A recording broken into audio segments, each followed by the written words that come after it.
বাংলাদেশ কেন্দ্রীয় সংসদ উদীচীর সাধারণ সম্পাদক অমিতদের বক্তব্য। প্রবাসে বিকশিত হবে, সেটি ছড়িয়ে পড়বে মানুষের মাঝখানে এবং তার মধ্য দিয়ে সাধারণ মানুষের যে ভাষা, তাদের যে অধিকার, সেই অধিকারের কথাগুলো বিশ্বময় ছড়িয়ে পড়বে, সেই প্রত্যাশা আমরা রাখতে চাই।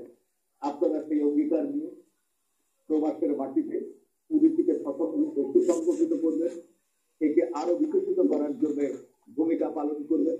তার জন্য আজকে যে নতুন কমিটি এখান থেকে তৈরি হবে, সেই কমিটি বলিষ্ঠ ভূমিকা পালন করবে, সেই প্রত্যাশা রেখে সংসদের উদ্বোধনী পর্বে সভাপতি কিরণ মন্ডল ফ্রান্স সংসদ সম্পাদক আহমেদ বক্তব্য রাখছেন। আমাদের দুলাল ভাই, সংগ্রামী সাথী বন্ধুরা, যারা আমাদের সংগঠনের সদস্য এবং শুভাকাঙ্ক্ষী হিসেবে এখানে উপস্থিত আছেন, সম্মেলন প্রস্তুতি পরিষদের চেয়ারম্যান সলিমুল্লাহ সিদ্দিক রানা ভাইয়ের কথা সুর ধরে একটুখানি আমি শুরু করি। সেটা হচ্ছে, মানে কিছুক্ষণ আগে সাধারণ সম্পাদক বলেছে আমাকে কেন্দ্র করে, আসলে কাউকে কেন্দ্র করেই উদীচীর কোনো সংগঠন মানে হয় না, হওয়া উচিত নয়। এটা আমরা হয়তো কথায় কথায় অনেক সময় অনেক কি বলি, আমরাও অনেক সময় বলি যে আপনাকে কেন্দ্র করেই কিছু একটা, কিন্তু এটা আমরা কথায় কথায় বলি, কিন্তু সত্যিকার অর্থে কাউকে কেন্দ্র করে নয়, উদীচী তার আদর্শ এবং উদ্দেশ্যকে কেন্দ্র করেই জড়ো হয়। যেমন আজকে প্যারিসে বসবাস করে অসংখ্য মানুষ। আমরা 2006 থেকে এই সংগঠনটা শুরু করেছিলাম। তো প্যারিসের অধিকাংশ মানুষকে আমাদের সাথে যুক্ত হয়েছে না, হয়নি। কারণ যারা আমাদের এই সংগঠনের আদর্শ উদ্দেশ্য সম্পর্কে কিছুটা জানেন এবং সমর্থন করেন, তারা প্রাণের টানে ছুটে আসেন।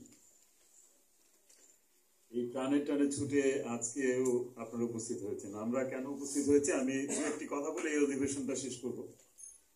সম্মেলন আমরা করি, যেমন আমরা গত 2 বছর বা 2.5 বছর আমরা একটা কার্যকরী পরিষদ ছিল, আমরা বিভিন্ন অনুষ্ঠান করেছি, বিভিন্ন উদ্যোগ নিয়েছি। এখন সেই উদ্যোগগুলো কি ছিল এবং আমাদের অনুষ্ঠানগুলি কেমন ছিল, যে যে দায়িত্বে ছিলেন তারা কতটুকু কি পালন করতে পেরেছেন, সেটার একটা বিশ্লেষণ হয়, একটা মূল্যায়ন হয়, এবং সেখানে ভুল থাকতে পারে, সেটা শুদ্ধ করার একটা জায়গা হচ্ছে সম্মেলন। কিছুক্ষণ পরে আপনারা দেখবেন আমাদের এই 2 বছরের বা 2.5 বছরের সার্বিক কার্যক্রমের একটা রিপোর্ট সাধারণ সম্পাদক উপস্থাপন করবেন, এবং অর্থের দায়িত্বে যিনি আছেন কোষাধ্যক্ষ, তিনিও অর্থের ব্যাপার কি হয়েছে, আমাদের এখানে কত টাকা জমা হয়েছে, কত টাকা খরচ হয়েছে, সেটা বিষয়ে বলবেন। এখন সেখানেও কোনো প্রশ্ন যদি থাকে আপনাদের পক্ষ থেকে, এটা হচ্ছে যারা সাধারণ সদস্য সংগঠনের, তারা তো সব সময় সাধারণত যে কোনো কিছু প্রশ্ন করতে পারে, কিন্তু এই সম্মেলনটাই হচ্ছে একমাত্র জায়গা যে কেউ আমাদের কার্যক্রম বা আমাদের অনুষ্ঠানাদি বা আমাদের হিসেব নিকেশ সবকিছু নিয়ে প্রশ্ন করতে পারে। সেই জন্যই আমরা আসলে এই সম্মেলনটার মানে আয়োজন করে একটা দীর্ঘ সময় নিয়ে, এছাড়া এই পুনর্মূল্যায়নের উপরে ভিত্তি করে পরবর্তী 2 বছরের জন্য আরেকটা কার্যকরী পরিষদ হয়, যারা পরবর্তী 2 বছর আপনারা যাদের সমর্থন করবে তারা পরবর্তী 2 বছর আবার চালাবে। এভাবেই চলছে আর কি। এটা একটা গণতান্ত্রিক প্রক্রিয়া, যে প্রক্রিয়ায় যদি আপনার প্রয়োজন মনে করেন পরিবর্তন করবেন, প্রয়োজন অনুযায়ী সংগঠনের জন্য সেটা যে কেউ হোক আমরা সেটা মেনে নিই।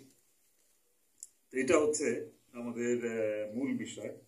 আপনারা যারা আজকে এই অধিবেশনে যুক্ত হয়েছেন, হয়তো বা আমাদের সকাল থেকে হওয়ার কথা ছিল, কিন্তু ডিসেম্বর মাস, জানুয়ারি ফেব্রুয়ারি এই পর্যন্ত সময়ে আমাদের সেটা খুব কঠিন হয়ে যায়।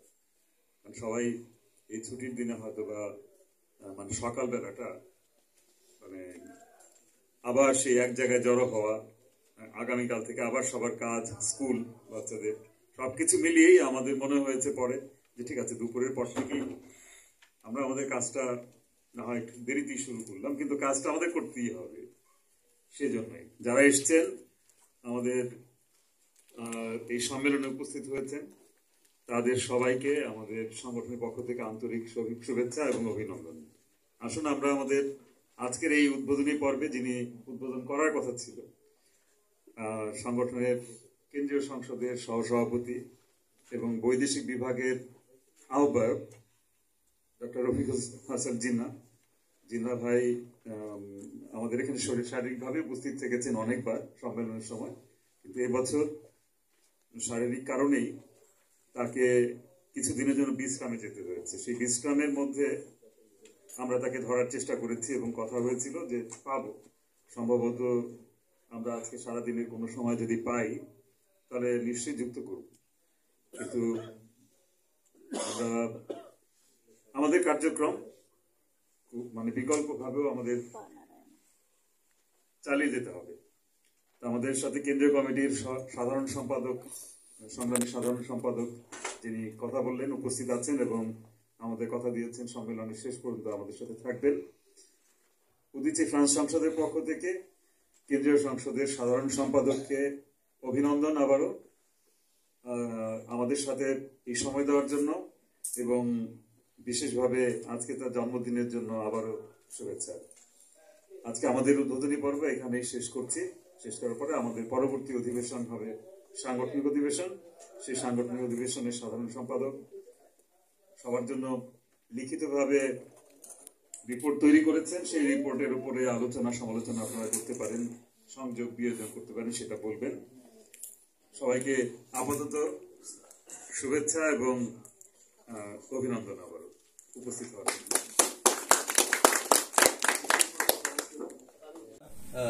মানে একটা রাষ্ট্রীয় প্রতিষ্ঠান থেকে একজন নাট্যশিল্পীকে বিরত থাকতে বলা হয়েছে, এটা আমার মনে হয় উল্লেখ করা উচিত।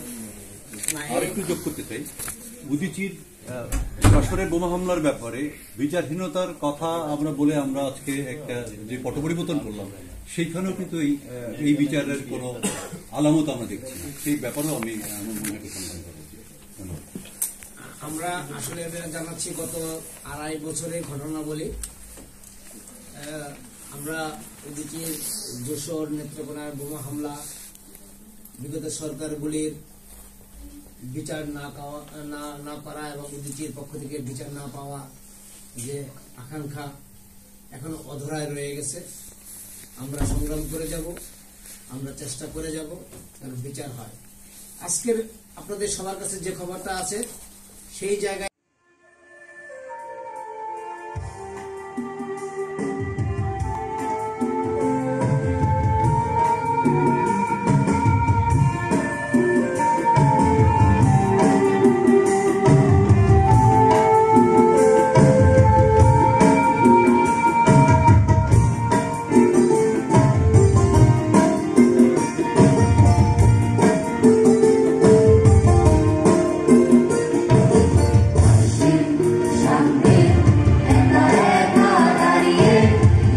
ভাবে কোটি জনতার